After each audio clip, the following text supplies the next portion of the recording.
Celui qui vaincra, je le ferai asseoir avec moi sur mon trône, comme moi-même j'ai vaincu et suis assis avec mon Père sur son trône. Apocalypse 3, 21. Celui qui ne prend pas sa croix et ne me suit pas n'est pas digne de moi. Matthieu 10, 38. Le Seigneur avait exhorté le disciple qui veut le suivre à charger sa croix. Matthieu 16, 24.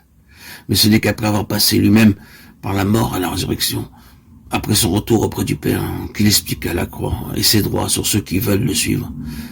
Par l'apôtre Paul, le serviteur qu'il s'était choisi.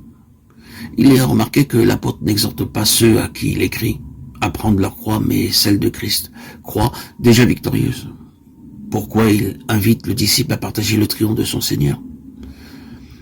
La prédication de l'apôtre explique l'appel de l'agneau à porter la croix alors qu'il se préparait à monter au calvaire. Et les paroles du Christ illuminent la prédication de Paul. Bien que la croix de Christ ait déjà triomphé et que l'œuvre de délivrance des puissances de l'enfer soit un fait accompli, il reste que nous, croyants, devons la porter à notre tour et suivre l'agneau dans le chemin du calvaire où il nous a précédés. L'appel à la croix, celui qui est mort pour nous et qui maintenant est ressuscité, le fait toujours entendre. Il le fait retentir au fond du cœur de tout racheter. Et c'est en ce monde la seule route possible pour quiconque veut suivre l'agneau. À 5 reprises, nous trouvons cet appel dans les évangiles et chaque fois, quelques nouvelles lumières est projetée sur l'un des aspects de la croix dans la vie de celui qui a répondu à l'invitation du Seigneur. Quiconque ne porte pas sa croix et ne me suit pas ne peut être mon disciple. Luc 14, 27. Pour le Christ, le chemin de la croix était inévitable. Et il le savait.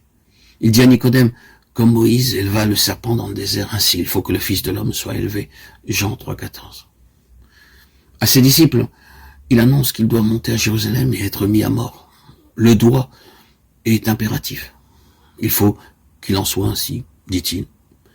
Et ailleurs, j'ai d'autres brebis, il faut que je les amène. Jean 10, 16. Il faut que je donne ma vie pour les brebis, pour les amener au Père. Y aurait-il pour les disciples un autre chemin que celui que le Christ a suivi? Évidemment non. Le « il faut » résonne aussi dans leur cœur. Il leur faut donner leur vie. Il leur faut prendre la croix ou renoncer à être ses disciples. Le Christ a pris sur la croix la place du pécheur. Quiconque veut le suivre et accepter ses enseignements doit prendre à son tour la croix de Christ. Lorsque les disciples avaient commencé à suivre Jésus de Nazareth, ils n'avaient sûrement jamais entrevu la possibilité du calvaire. Jésus les avait appelés. Ils crurent qu'il était le Christ et le suivirent. En leur cœur, ils savaient que Christ avait les paroles de la vie éternelle. Ils l'entendaient, ils voyaient ses miracles. Ils rêvèrent peut-être de puissance et de gloire, mais jamais certainement la croix n'apparut à leurs yeux. Même lorsque Jésus la leur annonça ouvertement, ils ne comprirent pas. Luc 9, 43-44. Il en va toujours de même avec la plupart des enfants de Dieu. Ils n'envisagent pas la possibilité